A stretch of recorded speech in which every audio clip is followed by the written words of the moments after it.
my love for the outdoors started with my dad. Introduced me to fishing, going down in the creek. We were down there catching creek chubs, those kind of things. But the big thing is the stories, and that's the one thing about the outdoors, which is great because the stories that come from it.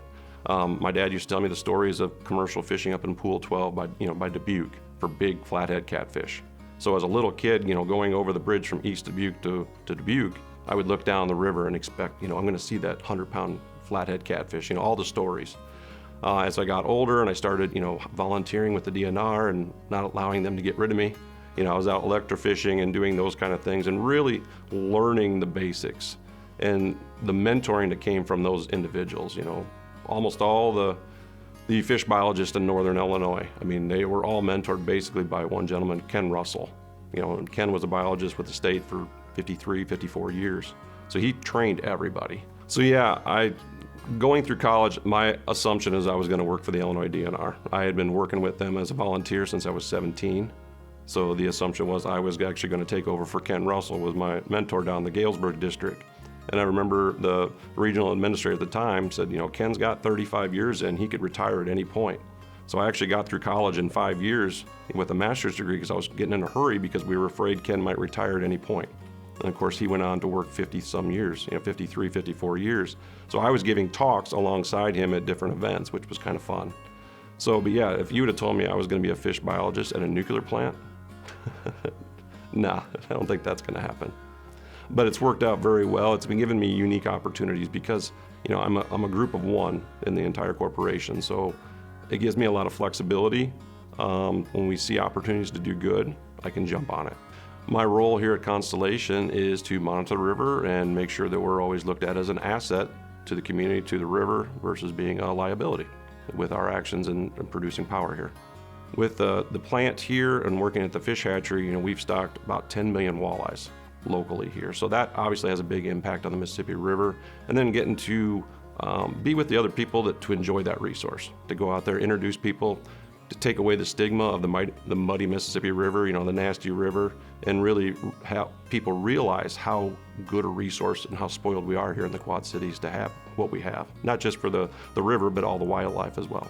One of the things that's really interesting we do here is we're permitted to work with endangered species, specifically federally listed Higgins eye mussel. So we've got one of the few permits in the country to do that. So because we have a fish hatchery and we have walleyes, and mussels have that unique life cycle where they have to have a fish as a host to complete their life cycle, we've got available host. We've got the Higgins eye essential habitat area, which is right here by our plant.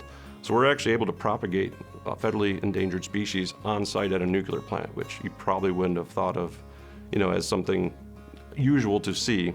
And another thing that's really cool about that is we've been working with unusual partners. For instance, we have a PGA golf course just down the road from here. We actually are growing those federally endangered mussels on their property as well. So you have the PGA working with a nuclear plant to help endangered mussels. So that's a really cool partnership that I don't think most people would have thought of.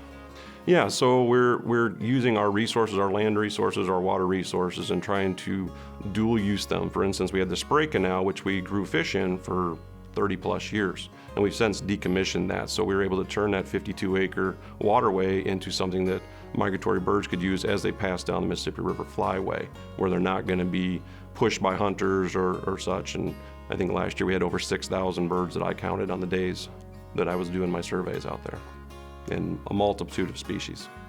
So one of the nice things about where we're at now with the hatchery outside the main fences here at the nuclear plant is it allows me to bring in school groups and kids, fishing groups, other environmental outdoor education type groups, teachers. So about give or take 1,000 people a year I'll speak to either at the hatchery or off-site just to educate them on the outdoors around the Quad City area, the things that we do, and give them unique experiences.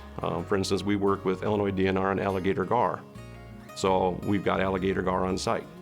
And when kids in particular can take shows like River Monsters or one of these other shows where they see these giant fish, and then I can show them in our tanks or some of the models that I have right up close, they make that connection and becomes real. And all of a sudden now you've got someone who's willing to advocate for the outdoors because they understand it. They've made that personal connection. So I try to do a lot of that. I try to really get people in touch with nature. When we have school groups come, I always ask, is anybody here who's never touched a fish? And usually I'll get a squeamish little kid, and I'm like, come on, you're gonna do it, whether you like it or not.